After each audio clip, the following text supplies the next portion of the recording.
विष्णु भगवान की जय। बैसाख मास महात्म 18वां अध्याय। श्रुतदेव कहने लगे कि बैसाख मास में जो प्राणी प्रातः स्नान कर भगवान का पूजा करते हैं, कथा सुनते हैं, वे मनुष्य बैकुंठ को जाते हैं, परंतु जो होती हुई कथा को छोड़कर चले जाते हैं वे घोर नरक में पिशाच योनि को प्राप्त होते हैं।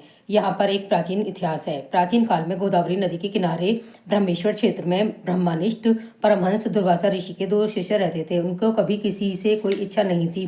भिक्षा में जो मिल जाता था उसी को खा लेते थे। पर्वत की गुफा में पड़े रहते थे।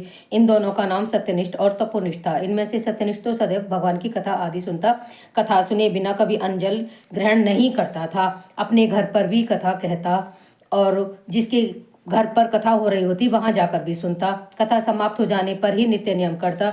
इस प्रकार वह सत्यनिष्ठ ऋषि सदैव भगवान की भक्ति में तत्पर रहते और सदा उनकी कथा श्रवण करते। दूसरा जो तपोनिष्ठ था वह अत्यंत दुराग्रही और कर्मनिष्ठ था। वे तो स्वयं कथा कहते न सुनते, अपितु होती हुई कथा को छोड़कर चले जाते कि कहीं तप में विघ्न ना पड़ जाए। श्रोता और वक्ता से पास भी वे नहीं जाते थे।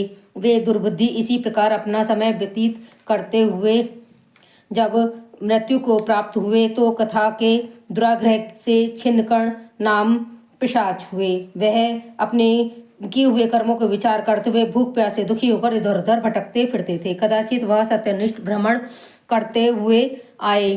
मार्ग में दुख से पीड़ित छिन्नकर्ण नामक पिशाच को देखकर सत्यनिष्ठ कहने लगे कि तुम कौन हो और तुम्हारी यह दशा कैसे हुई।